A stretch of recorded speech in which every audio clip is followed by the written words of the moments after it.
Hey guys, today I'm going to be going over growth and decay problems, also some interest.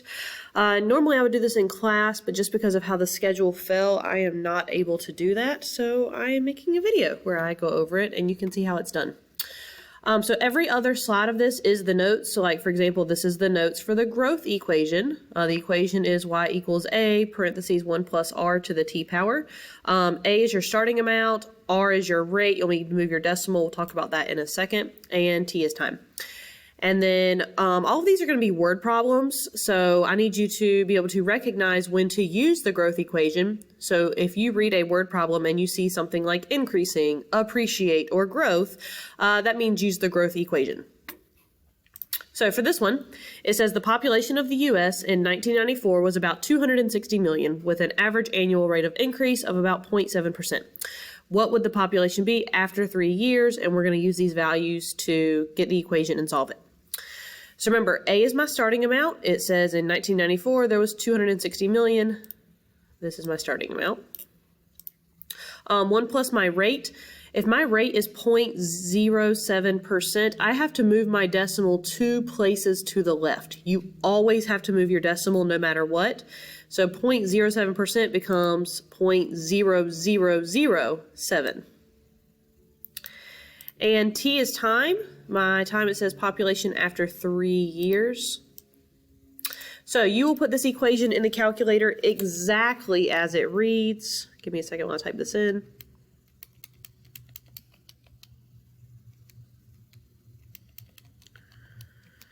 And I got 260,546,382.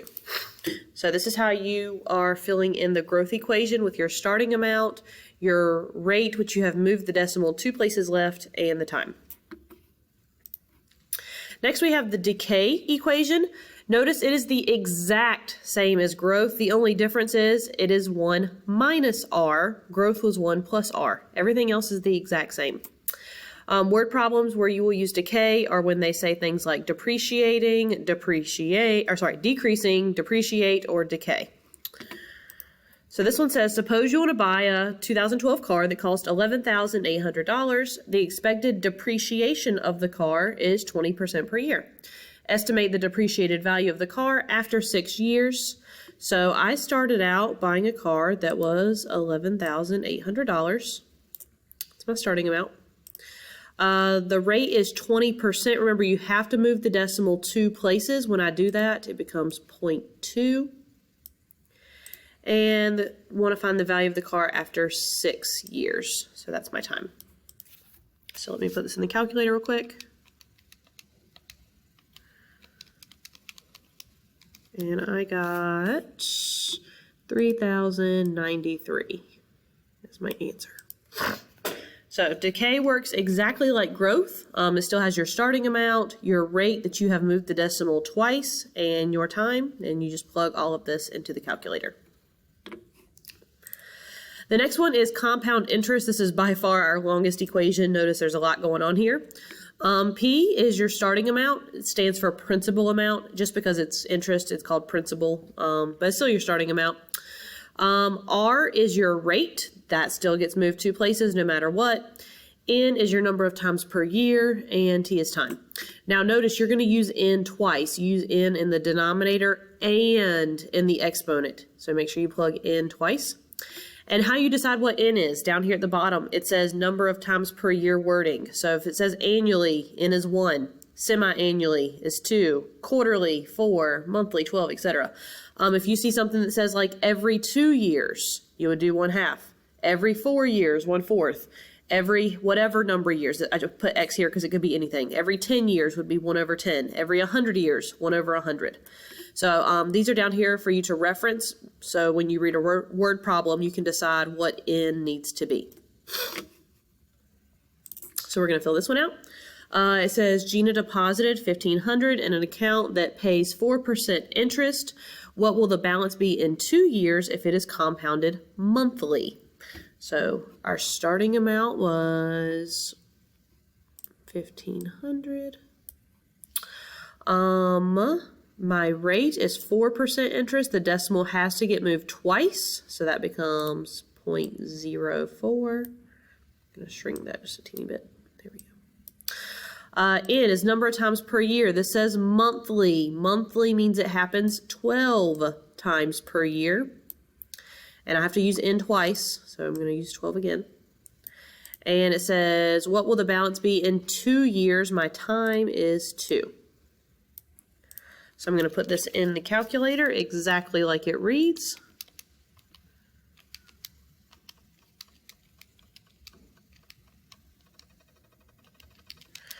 And I just got 1624.71. So guys, these problems are not very difficult. You need to be able to read the problem and 1, decide what formula you're going to use, and 2, decide what each piece is. So I need you to find the starting amount. I need you to find the rate, find the number of times per year, find the time. But all of the information is going to be given to you. You just need to put it into the formula. All right, our next one is called compounded continuously. It still uses P for the starting amount. Now it has this number E. Every calculator, even your phone calculator, Desmo, school calculator, everything, has E as a button. On your phone, you'll have to turn your phone sideways to get all the extra buttons. But all of them have E.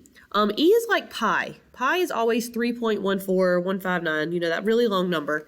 Pi never ever changes. It is always 3.14. E is the same way. E never ever changes. E is always 2.7182. It's a really, really long number. I just kind of only did a few decimals. But it is always this number. That will never change. So if you push the E button on your calculator, that you will get this number every single time. So we're going to use E in this formula. R is still rate and T is still time. And for this one, you use this formula if the word problem says compounded continuously. So if you see compounded continuously in a word problem, it's going to be this formula. So we'll do the example. It says, suppose you invest $1,050 at an annual interest rate of 5.5% compounded continuously. Like I said, it's going to say that. How much will you have in the account after 5 years? So we'll do our starting amount of $1,050. You will never plug anything in for E. Remember, E is a button on your calculator. It stays E. I'm actually going to scoot this over a little bit. There we go.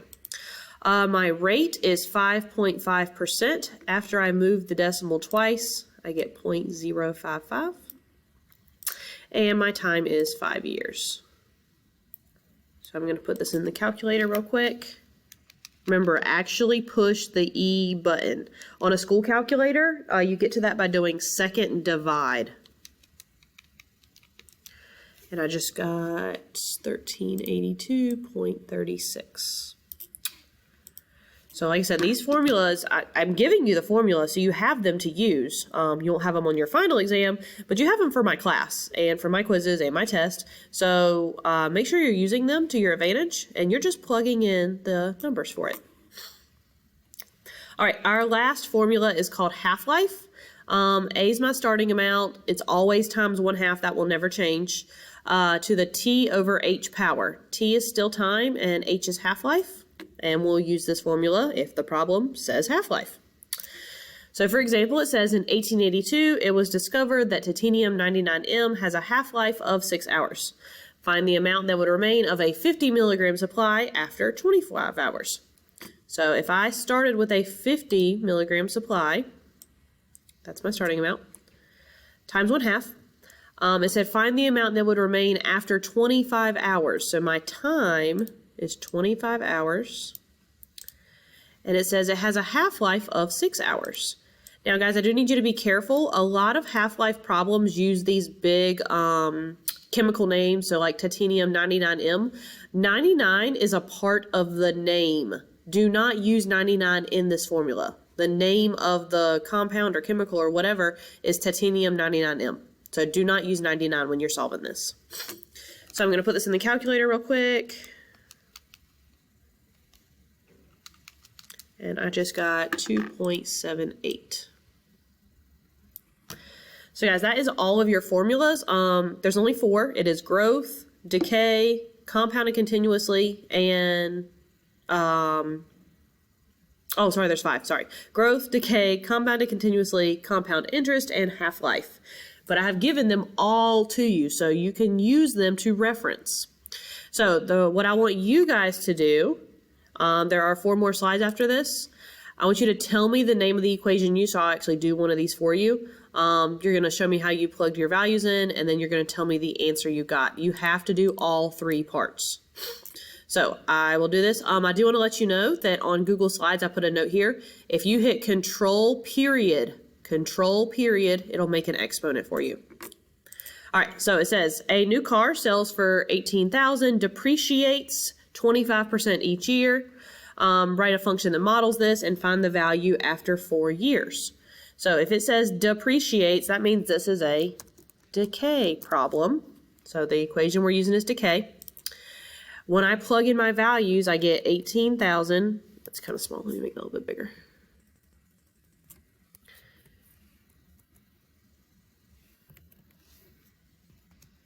Okay, sorry.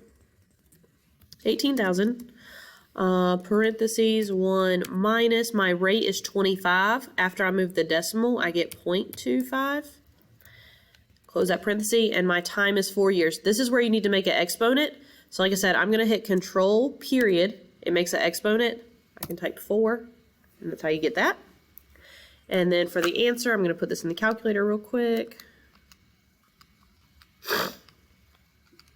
And I just got 569.53. So anytime you're talking about money, make sure you have some change. Don't round to the nearest whole number. Make sure it has change.